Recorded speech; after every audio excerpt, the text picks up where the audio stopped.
Thank you for tuning into this edition of the Leadership Series sponsored by Lympha Press.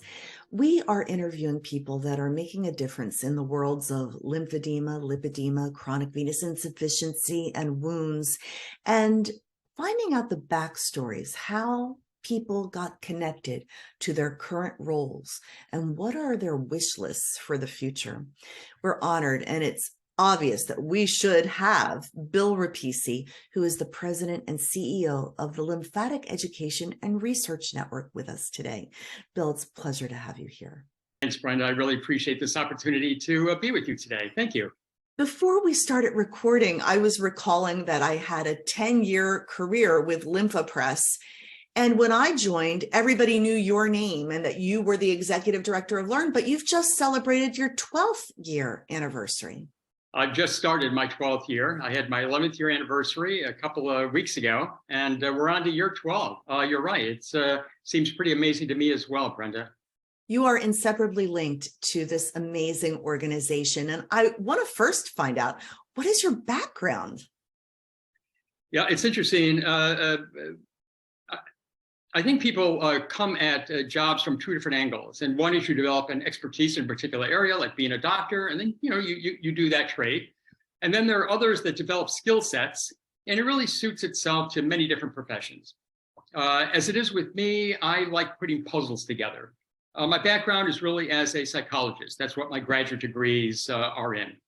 And I specialize initially in working with the developmentally disabled, and actually was the director of programs for the developmentally disabled in interior northern Alaska for about 9 years. But as fate would have it, I saw a play written by a man with cerebral palsy. It was a real diatribe against the whole human service system of how we provide services to them. I brought it to Alaska. It turned into a national tour to try and move away from an institutional model to a deinstitutionalization model. And I found myself coming back to New York City and actually spending the next 18 years producing theater, including writing an off-Broadway musical and doing a very strange Broadway show that was a performance art piece. In any case,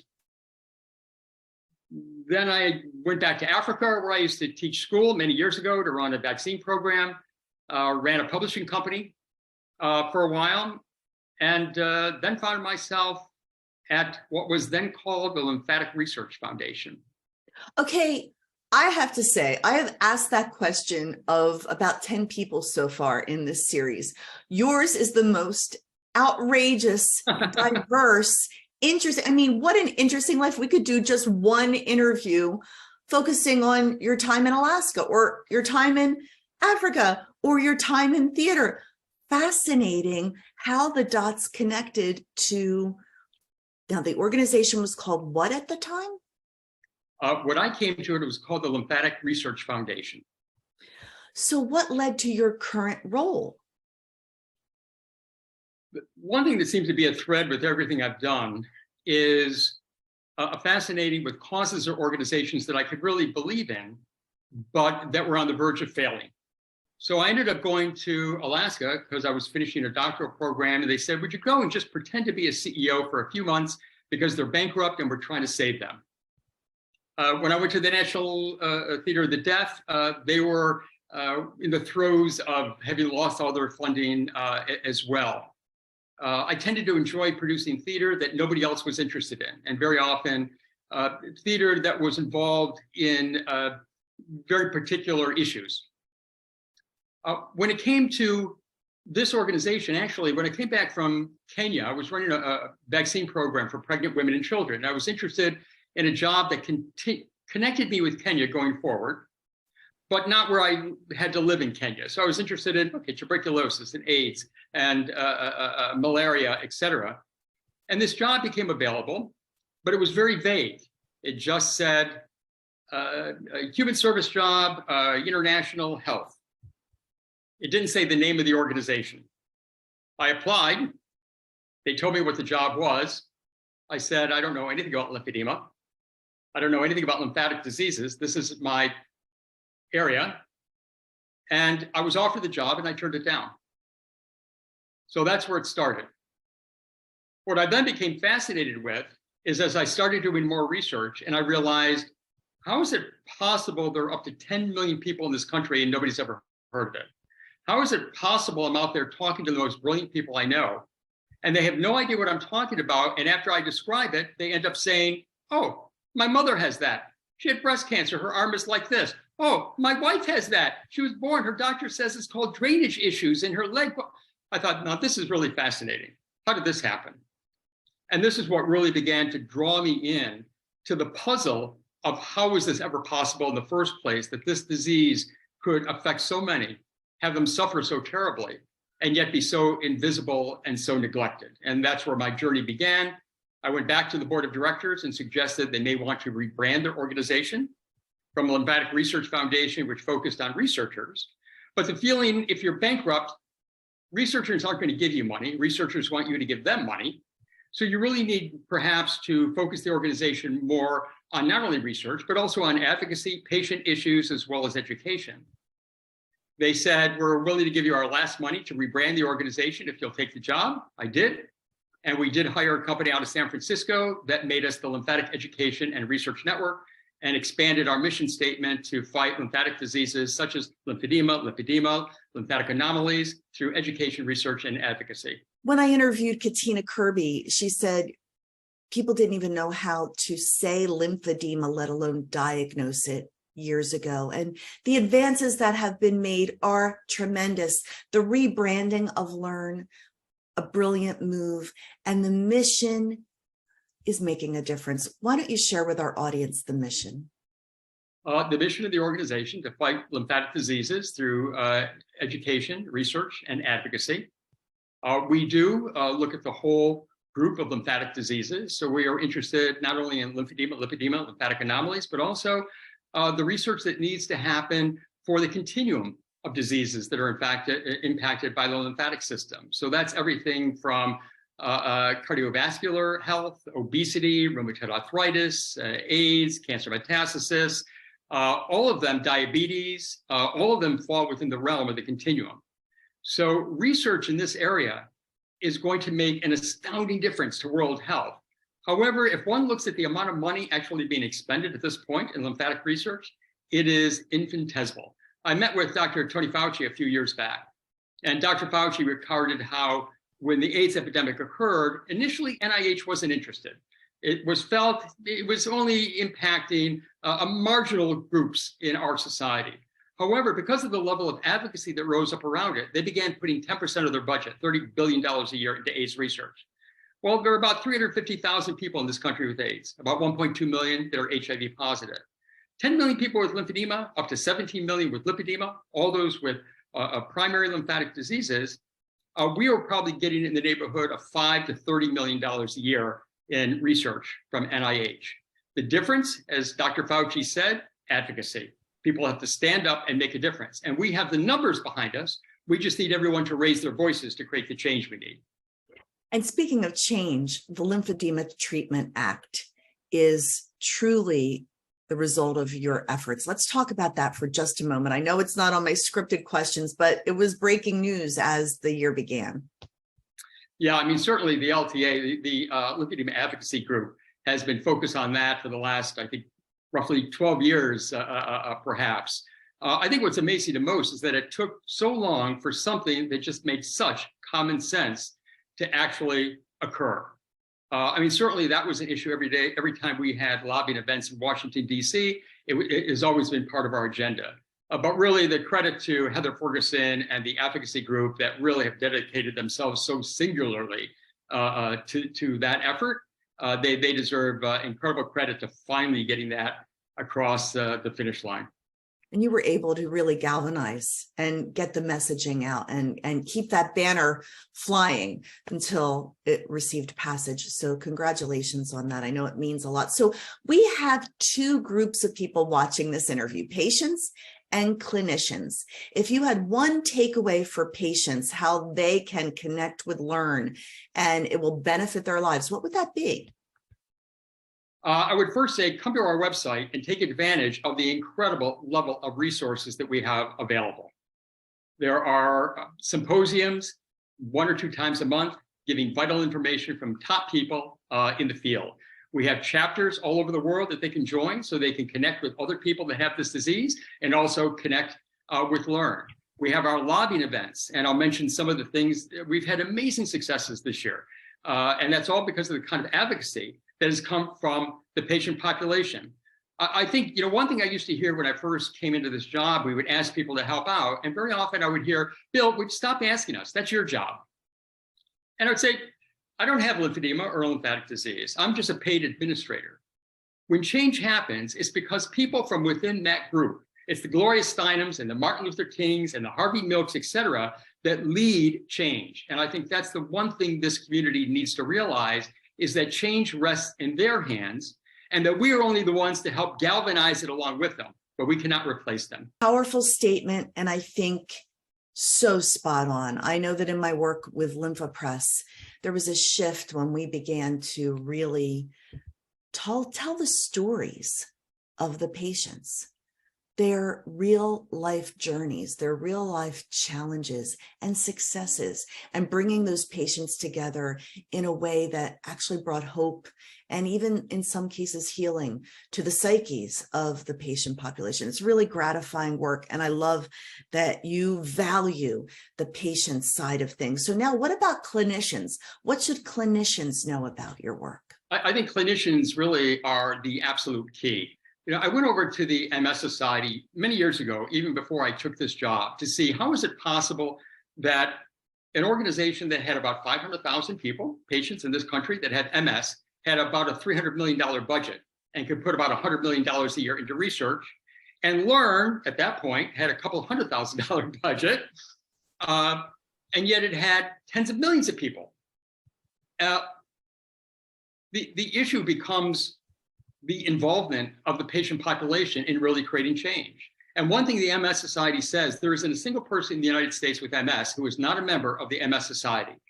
Well, if I had to think, how is that possible? My guess is because every doctor who diagnoses somebody with MS, every clinician, every nurse, et cetera, connects them immediately with the MS Society so they get the kind of support and connection they need so they are not alone. That has not happened in our field. Doctors don't learn about it in medical schools. Very often they can't diagnose this disease. They don't tell patients about the resources available to them. They're more likely to say, in cancer cases, I cured your cancer. This won't kill you. Find a therapist. Don't complain. Well, the magic there is find a therapist. If therapists are the ones that actually connect with the patient and are the ones that actually nurture them both physically and psychologically, and they're also the point people to actually driving them to the resources that the patient actually needs in order to move forward with their lives. So clinicians connecting them with LE&RN, with our resources. And also the thing that I found most sad is when we started having walks, I would always run into people who said, I thought I was the only one in the world with lymphedema. And you think, my heavens, there are 10 million people in this country and you feel that you are isolated and alone? That's a magic trick. How is that even possible that we've done that? But now our job is to unravel all that. And I think clinicians, they're the heroes at the very center of this, that are making all that happen.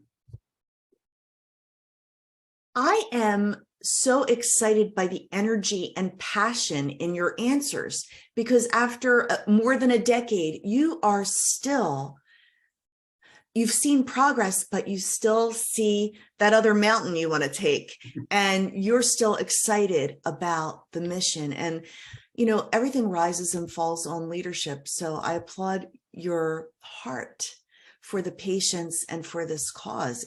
It's wonderful. So can you think of a success story that inspires you, that says, wow, this is when LE&RN really, everything came together and it really made a difference? Yeah, it's hard to narrow down the success stories, but in brief, first of all, the establishment of World Lymphedema Day. 2016, patients basically saying to us, you do see, Bill, that people are creating awareness days on different days around the world. What do you think about that? And I said, well, do you think we need an awareness day? And the response was, I don't think we need an awareness day. We need more than awareness. We need a cure. And I saw certainly there's World AIDS Day, there's World Diabetes Day. And I suggested to the community, what do you think about World Lymphedema Day? And it was a resounding, that's it. And first we got it recognized in New York State. Then I took it to Senator Charles Schumer here in New York. wrote a resolution for it. He took it to the Senate floor. He and Senator Grassley proposed it. Obviously, it passed unanimously, and it established by the U.S. Senate World Lymphedema Day, which is now celebrated everywhere all over the world. In fact, I was just asked to do a video for the Minister of Health in Sweden. Sweden now is president of the EU Commission this year, and 23 organizations in Europe wrote a manifesto that they want to take to the EU Commission for World Lymphedema Day. These events are all over the world. So that's pretty astounding in and of itself. Our centers of excellence. One of the things that I found to be a great problem is patients would come to us looking for help.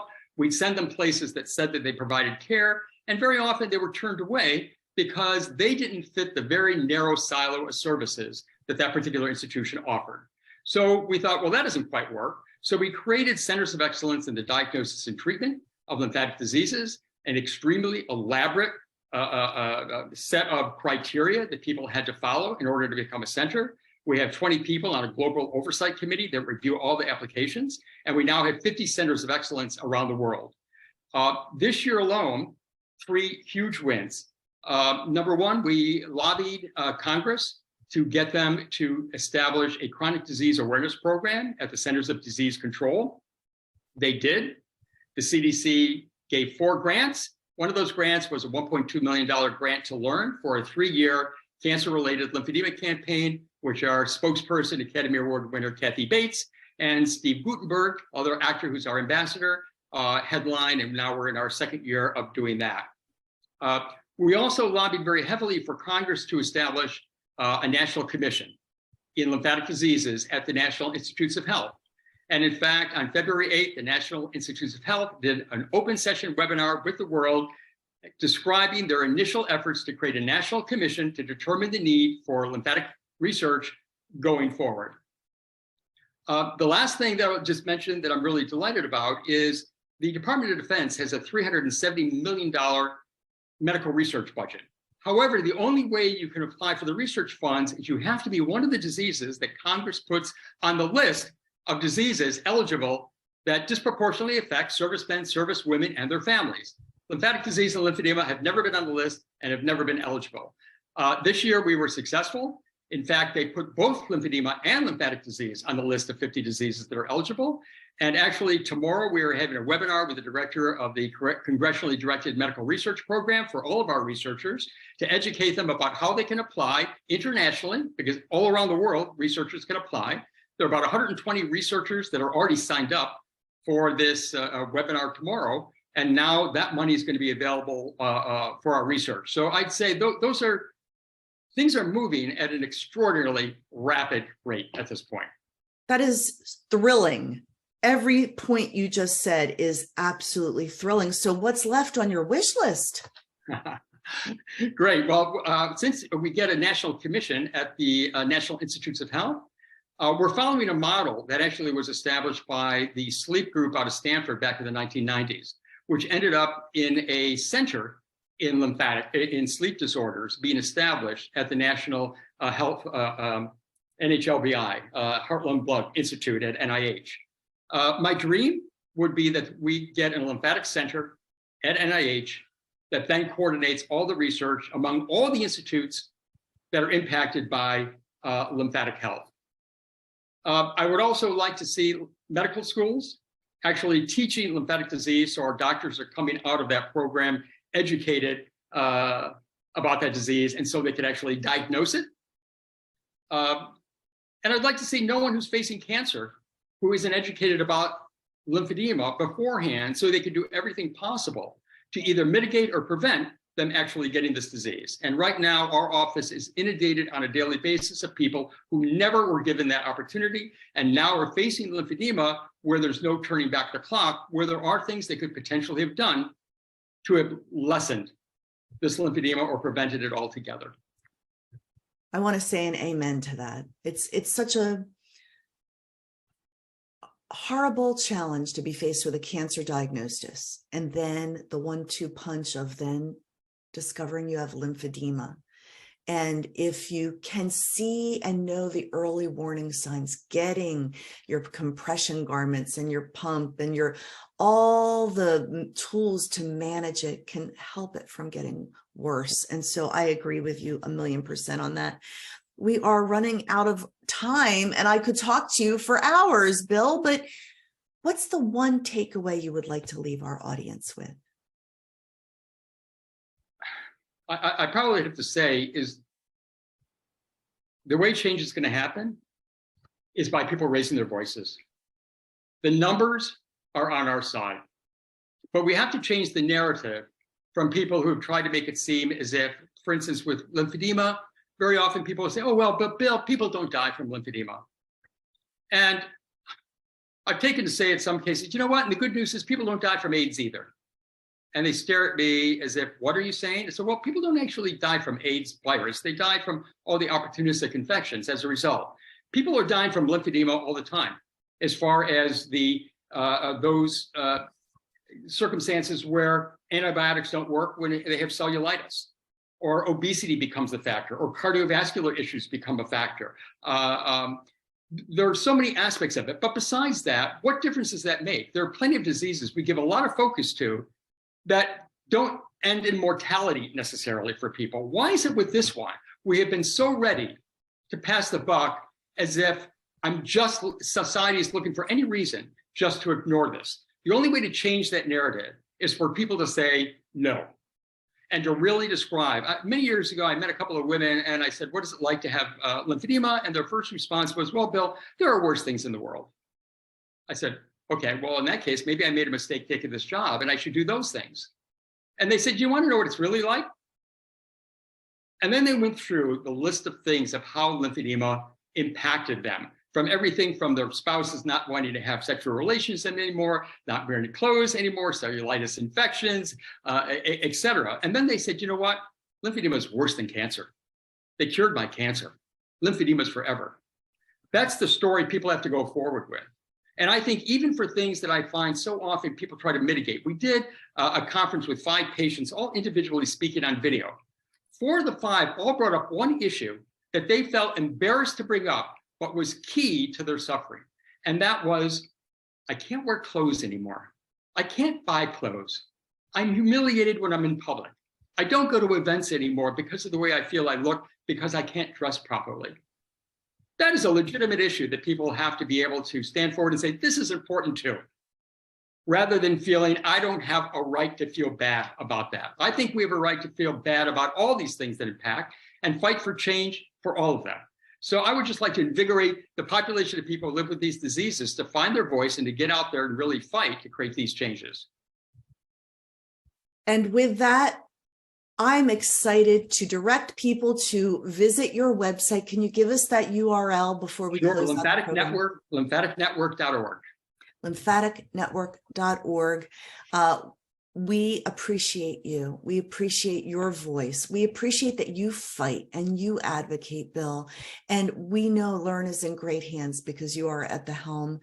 Thank you for your selfless service to this community. Lympha Press and the Leadership Series applauds you. Appreciate you. You're so generous, Brenda. Thanks so much. It's not so selfless. I love what I do and honored to have the chance to be able to do it. Same as what you do. Honored to be part of this. Thanks, Brenda. You are welcome. And thank you for tuning into this edition of the Leadership Series. If you know someone whose story should be told, please do send them my way. My email information is on the closing screen. And with that, have a great day, everyone. Thanks for tuning in.